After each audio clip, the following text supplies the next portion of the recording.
அஸ்ஸலாமு அலைக்கும் வரஹ்மத்துல்லாஹி வபரகாத்துஹு. அல்ஹம்துலில்லாஹ் வஸ்ஸலாத்து வஸ்ஸலாமு அலா ரசூலில்லாஹி ஸல்லல்லாஹு அலைஹி வஸல்லம் வபஅத். இன்றைக்கி ஈரானுடைய போர் ஆரம்பமாயிடுச்சு. நம்ம எதிர்பார்த்துக்கிட்டு இருந்தது தான். பட் ரமதானுடைய நேரத்தில் இந்த போர் என்பது ஆரம்பமாகிவிட்டது. இதை பார்த்ததிலிருந்து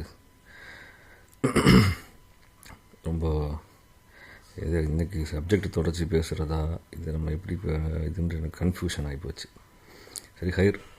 அல்லாஹ் குரானில் ஒரு இடத்துல சொல்லும்போது, கம்மின் ஃபியத்தின் கலீலத்தின் கலபத்து ஃபியத்தின் கசீரத்தின் இதுனில்லா, அல்லாஹ்வுடைய உதவியை கொண்டு எத்தனையோ போர்களில் மிக குறைவான அல்லாஹ்வுடைய நல்லடியார்கள் பெரும் பெரும் நபர்களை பெரும் பெரும் படைகளை எல்லாம் வீழ்த்தி இருக்குகின்றார்கள் என்று அல்லாஹ் குரானில் சொல்கிறான்.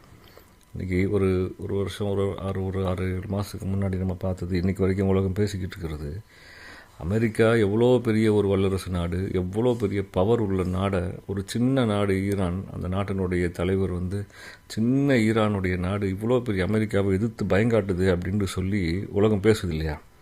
அப்போ அல்லாஹ் குரானில் சொல்கிறான் பாருங்கள், கம்மின் ஃபியத்தின் கலீலத்தின் கலபத்து ஃபியத்தின் கசீரா பி இதுனில்லா, அல்லாஹ்வுடைய உதவி இருந்தால் பத்ருடைய நாள் நம்ம எதிர்பார்த்துக்கிட்டு இருக்கிறோம். இன்னொரு 10 நோன்பு இன்றைக்கி முடிஞ்சிடுச்சு. இன்னொரு 7வது நோம்பில் 17வது நோம்பில் பத்ருடைய சஹாபாக்கள் நினைவு நாள் இல்லையா? பத்ருடைய போர் நினைவு நாள். பத்ரு போர் நமக்கு எதை பாடம் படிக்குது சொல்லுங்கள்? பத்ருடைய போருடைய பாடம் என்ன? ரசூலுல்லாஹ் தனக்காக ஒரு ஊர் இல்லாமல், தனக்குன்னு ஒரு ஒதுங்கிறதுக்கு இடம் இல்லாமல், சாப்பிட்றதுக்கு உணவு இல்லாமல், குடிக்க தண்ணி இல்லாமல் தன்னை நம்பி வந்த மக்களுக்கு செய்கிறதுக்கு எதுவுமே செய்ய முடியாத ஒரு சூழ்நிலையில் அந்த வாதி அபு தாலிபில் 3 வருஷம் தங்கியிருக்கிறாங்க. மக்கா விட்டு வெளியே துரத்திட்டானுங்க. அப்போ ரசூலுல்லாஹ் புழுவாக துடித்தாங்க மனசில், இந்த மக்களுக்கு நம்ம ஏதாவது செய்யணும். அதனால தான் தாயிஃபுக்கு போனாங்க. தாயிஃப் மக்களும் அவங்களை கைவிட்டுட்டாங்க. கைவிட்டதோடு மட்டும் இல்லை, கல்லை விட்டு துரத்தி அடித்தாங்க இல்லையா? ரசூலுல்லாஹ் ரத்தம் சிந்தி ஓடி வந்தாங்களே. கிட்டத்தட்ட 9 கிலோமீட்டர் ரசூலுல்லாஹ் ஓடி வந்திருக்கிறாங்க அந்த ஊர்லேருந்து. அவங்க அடித்து துரத்துனதில்லை. யாருக்காக? அப்போது இந்த மக்களை எப்படியாவது கொண்டு போய் ஒரு ஊரில் நம்ம ஏற்றிட மாட்டோமா, இந்த மக்களுக்கு தஞ்சம் கிடச்சிடாதான்னு சொல்லி அல்லாட்ட எவ்வளோ துவா செஞ்சுருப்பாங்க. நம்ம நினைக்கிறோமே, அல்லாட்ட நம்ம கேட்டோன்னே கிடச்சிடணும்னு நம்ம நினைக்கிறோம். நமக்கு என்ன கஷ்டம் இருக்குது இன்றைக்கி? உட்காரத்துக்கு இடம் இல்லையா? ஓடுறதுக்கு நமக்கு திங்கிறதுக்கு உணவு இல்லையா? ஏதோ ஒரு கஷ்டம். இந்த கஷ்டத்தையே நம்ம தாங்கிறதுக்கு முடியல. ஆனால் என்ன மாதிரியான கஷ்டத்தில் ரசூலுல்லாஹும் சஹாபாக்களும் இருந்தாங்க. அந்த சூழ்நிலையில் மதினான்ற ஒரு ஊர் தஞ்சம் கொடுத்துச்சு. அந்த மதினாவுக்கு போனாங்க. போய் அங்கே நிம்மதியாக இருக்க முடிஞ்சுதா? அவங்களுடைய வாழ்க்கையை செட் பண்ண முடிஞ்சுதா? அதுக்குள்ளே வந்த முதல் போர் தான் இந்த பத்ருடைய போர். அப்போ அந்த பத்ருடைய போரில் ரசூலுல்லாஹ் கூட வந்தவங்க மொத்தம் 313 சஹாபாக்கள். அந்த 313 சஹாபாக்களை முன்னாடி நிறுத்தியிருக்கிறாங்க. எதிரில் எத்தனை பேர்? 1000 பேர். 1000 பேர் 313 சஹாபாக்கள்னால் கணக்கு போட்டு பார்த்தா ஒரு சஹாபிக்கு 3 எதிரி இருக்கிறான். ஒரு சஹாபியை 3 பேர் சுற்று போட்டுருவோம். 1:3 அப்படின்ற மாதிரி இருக்குது. இந்த மாதிரி சூழ்நிலையில் நிற்கும் போது அல்லாஹ்வுடைய உதவி தான் இல்லைன்னு சொல்லலை. ஆனால் அதை போருங்கிறது நம்ம போய் இறங்கி போய் செய்கிறது இல்லையா? அப்போ அன்னைக்கு நைட்டு ரசூலுல்லாஹ் செஞ்ச ஒரு துவாவினுடைய அந்த அந்த அந்த உணர்வு உண்மையான உணர்வு தானே.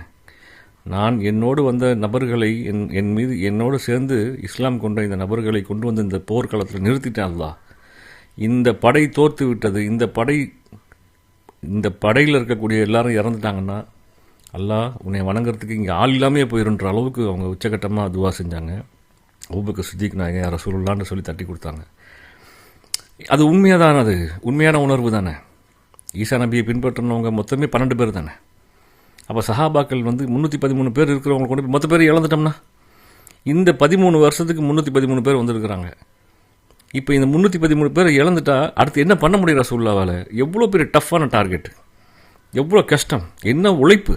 13 வருஷமாக ரசூலுல்லாஹ் எவ்வளோ கஷ்டப்பட்டு செதுக்கி உருவாக்குனாங்க இந்த இஸ்லாத்தை. வந்தது எத்தனை பேர்? 313 பேர்.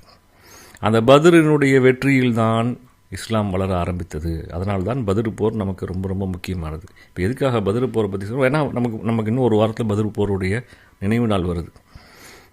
ஹைர். அப்போ இந்த மாதிரி இன்றைக்கி இந்த உலகத்தில் போர் இன்றைக்கி மிகப்பெரிய லெவல் நடந்துக்கிட்டு இருக்குது. அமெரிக்காக்காரனுடைய சதி, இஸ்ரேல் ஈரான் அடிக்கிறதுக்கு இருக்கக்கூடிய முன்னெடுப்பு, எல்லாம் ரசூலுல்லாஹ் சொல்லி கொடுத்துட்டு போன பிரகாரம் தான் நடக்குது. இதெல்லாம் நம்ம இப்போ நஃப்ஸையும் ஷைத்தானையும் பற்றி பேசிக்கிட்டு இருக்கிறோம். இந்த சப்ஜெக்ட் கூடியா இன்னொரு 10 நாளுக்குள்ளே நான் தஜ்ஜால் டச் பண்ணலான்னு நினச்சேன். அதுக்குள்ளே இந்த போருனுடைய ஆரம்பம். ஏன்னா தஜ்ஜால் அப்படிங்கிறது மிகப்பெரிய ஒரு சப்ஜெக்ட். எப்படி ஒரு இப்லீஸோ அந்த மாதிரி தஜ்ஜால். இன்றைக்கி தஜ்ஜாலுடைய ஆட்சி தான் நடந்துக்கிட்டு இருக்கு உலகத்தில். இந்தியாவாக இருக்கட்டும், உலகத்தில் எந்த மூலையாக இருக்கட்டும், தஜ்ஜாலுடைய ஆட்சி தான் நடந்துக்கிட்டு இருக்கு. தஜ்ஜாலுடைய கரன்சி தான் இன்றைக்கி உலகத்துடைய கரன்சி. தஜ்ஜாலுடைய பொலிட்டிக்கல் சயின்ஸ் தான் இன்றைக்கி உலகத்துடைய பொலிட்டிக்கல் சயின்ஸ். இன்றைக்கி நடக்கக்கூடிய பொலிட்டிக்கல் ஸ்டண்ட்டாக இருக்கட்டும், எதுவாக இருக்கட்டும், எல்லாமே தஜ்ஜாலுடைய பிளானிங் தான்.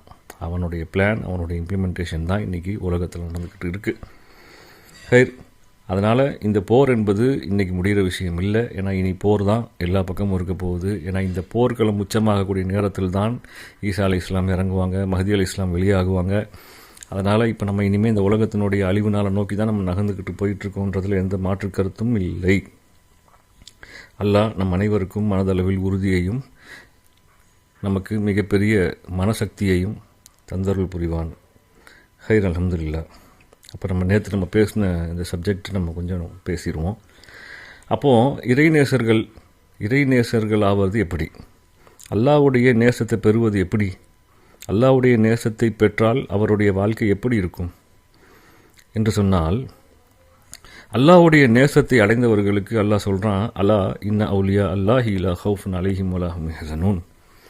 நீங்கள் எல்லாம் தெரிந்து கொள்ளுங்கள், நிச்சயமாக அல்லாஹ்வுடைய நேசர்களுக்கு பயம் இருக்காது, கவலை இருக்காது என்று சொல்கிறான் அல்லாஹ். லா ஹவுஃபுன் அலைஹிம் வலா ஹும் யஹ்சனூன். அவர்கள் எதற்கும் பயப்பட மாட்டார்கள், அவர்களுக்கு எந்த விதமான கவலையும் இருக்காது என்று. இந்த பயமும் கவலையும் ரொம்ப பெரிய ஒரு பாயிண்ட்டு. ஒரு மனுஷனை திசை திருப்புறது, ஒரு மனுஷனை ஒரு கிரிட்டிக்கலான ஒரு சுச்சுவேஷனில் தள்ளி அந்த கிரிட்டிக்கல் சுச்சுவேஷன்லேருந்து தப்பிக்கிறதுக்கு இறைவனுக்கு மாறு செய்ய வைக்கிறது.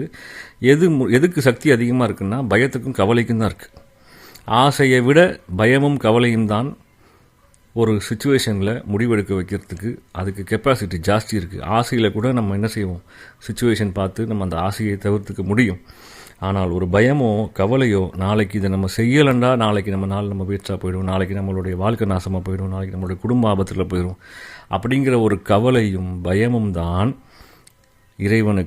இறைவனுடைய கட்டளைக்கு, மனித குலத்துக்கு ஆபத்தான முறையில், நமக்கே நாம் ஆபத்தான முறையில் முடிவெடுப்பதற்கு முழு சக்தி எது கொடுக்குண்டா இந்த பயமும் கவலையும் கொடுத்துரும். அதனால தான் பயமும் கவலையும் இல்லாமல் நம்ம இருக்கணும். பயம் கவலை நம்ம இல்லாமல் இருக்கணும்டா நம்மளுடைய உள்ளத்தில் எதை நம்ம உறுதியாக்கணும்டா, இறைவனுடைய ஈமான உறுதியாக்கணும். அல்லாஹ் அப்படின்ற ஒரு ஈமான், அல்லாஹ் இருக்கிறான், எனக்கு அல்லாஹ் போதுமானவன் அப்படிங்கிற அந்த ஈமான நம்ம பலப்படுத்தணும் கல்பில் அப்படின்டா இந்த கவலையும் பயமும் நம்மளை விட்டு போய்விடும், கட்டாயமாக போயிடும். ஏன்னா எது பயத்தை கொடுக்கும், எது கவலையை கொடுக்கும், நாளைக்குன்றது தானே. அப்போ அந்த நாளைக்குங்கிறது நாளைக்கு வந்தால் வரட்டும், பார்த்துக்கலாம். நேற்று நாளைக்கு தானே. அப்போ இன்றைக்கி நம்ம ஃபேஸ் பண்ணலையா, அப்போ நாளைக்குங்கிறது ஆக்சுவலாக நாளைக்குன்றது ஒரு பொய். Tomorrow is எஃபேக். நாளைக்குன்னு ஒன்று கிடையவே கிடையாது. தினம் பார்க்குற அன்னைக்கு தான் உறுதியானது. நேற்று முடிஞ்சு போச்சு, அதை மாற்ற முடியாது. நாளைக்கு என்னன்னு நமக்கு தெரியாது, அதை பற்றி கவலைப்பட தேவையில்லை. இன்றைக்கி நம்ம கையில் இருக்குது, அல்லாஹ் இருக்கான், பார்த்துக்கலாம். நாளைக்கு அதே அல்லாஹ் இருக்க போகிறான், நாம தான் இருப்போமா இல்லையான்னு தெரியாது. நாளைக்கு நமக்கு தான் உறுதி இல்லை, நாளைக்கு அல்லாஹ் இருப்பான். ஹைர். அப்போது அந்த ஒரு மனநிலையை நம்ம பெறணும் என்று சொன்னால் அல்லாஹ்வினுடைய உறுதி, அல்லாஹ்வை பற்றிய ஒன்ற சிந்தனை, அல்லாஹ்வை நம்ம என்னன்னு தெரிஞ்சுக்கிறோம். நமக்கு அல்லாஹ் எப்படி இருக்கிறான், நம்ம வெறுமுன்னவே லா இலாஹ இல்லல்லாஹ், அல்லாஹ் நமக்கு வணக்கத்துக்குரியவனாக மட்டும் நீங்கள் அல்லாஹ்வை பார்க்குற வரைக்கும் அல்லாஹ்வை அடைய முடியாது. அல்லாண்டா யாரும் தெரியாது. எல்லாத்துக்கும் அல்லாஹ் தான், அல்லாஹ் தான் நம்ம வணங்கணும். எல்லாத்துக்குமே அல்லாஹ் தான். கடுகளவு தேவையா, மலை அளவு தேவையா, நமக்கு தேவை எதுவாக இருந்தாலும் எதையும் தீர்ப்பதற்கு எதுவுக்கும் தேவை அல்லாஹ் ஒருவன் மட்டும்தான். அதுதான் கலிமாவினுடைய முழுமை. புரிஞ்சுங்களா நான் சொல்கிறது?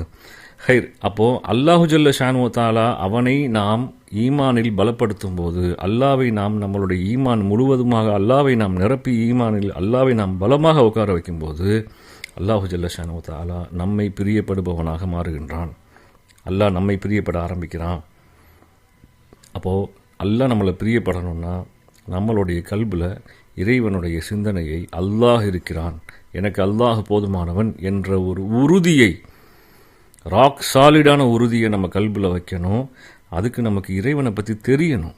நம்மோடு இறைவன் எவ்வாறு இருக்கிறான்? நான் அக்ரபும் இலைஹி மின் ஹப்லில் வரீத், இந்த மனிதனுடைய உயிர் நாடியை விடவும் நான் அவனுக்கு மிகவும் நெருக்கமாக இருக்கிறேன் என்று அல்லாஹ் சொல்கிறான். உஜீபு தாவத்த தாயி இதாத ஆணி, என்னை அழைத்தால் என்னுடைய அடியானுக்கு நான் உடனே பதிலளிக்கிறேன் என்றும் சொல்லுகின்றான். அப்படிப்பட்ட ரப்புல் ஆலமீன் நம்மோடு இருக்கிறான். எப்படி உயிர் இரத்த நாளங்கள் எல்லாம் ஷைத்தான் ஓடுறான், ஆக ஷைத்தான் மட்டும் ஓடலை, உயிர் நிரம்ப விட நமக்கு அல்லாஹ் இருக்கிறான். அப்போ நமக்கு அல்லாஹும் நமக்கு உறுதியாக உறுதுணையாக நிற்கிறான். அதை நம்ம பார்க்க தெரியணுன்றா நமக்கு என்ன செய்யணும்? அல்லாஹ்வுடைய தன்மையை, அல்லாஹ் நம்மோடு எப்படி இருக்கிறான், அடியாரனுடைய விஷயத்தில் அல்லாஹ்வுடைய தன்மை என்ன என்பதை நாம் விளங்க விளங்க விளங்க அல்லாஹ்வின் மீது நமக்கு தவக்குல் ஃபைதா அஸம்த ஃபதவக்கல் அலல்லாஹ், நீ உறுதி கொண்டு விட்டாயா அல்லாஹ்வின் மீது தவக்கல் துவை, உறுதியான நம்பிக்கையை வைக்கணும். அப்படி தவக்கல் வைத்தோம் என்று சொன்னால் அல்லாஹ் நம்மோடு இருப்பதை நாம் உணர முடியும். அப்படி இருப்பவர்களை இன்னல்லாஹ யுஹிப்புல் முத்தவக்கிலீன், அப்படி உறுதியாக அல்லாஹ்வின் மீது தவக்கல் வைக்கக்கூடியவர்களை அல்லாஹ் விரும்புகின்றான் என்று சொல்கிறான்.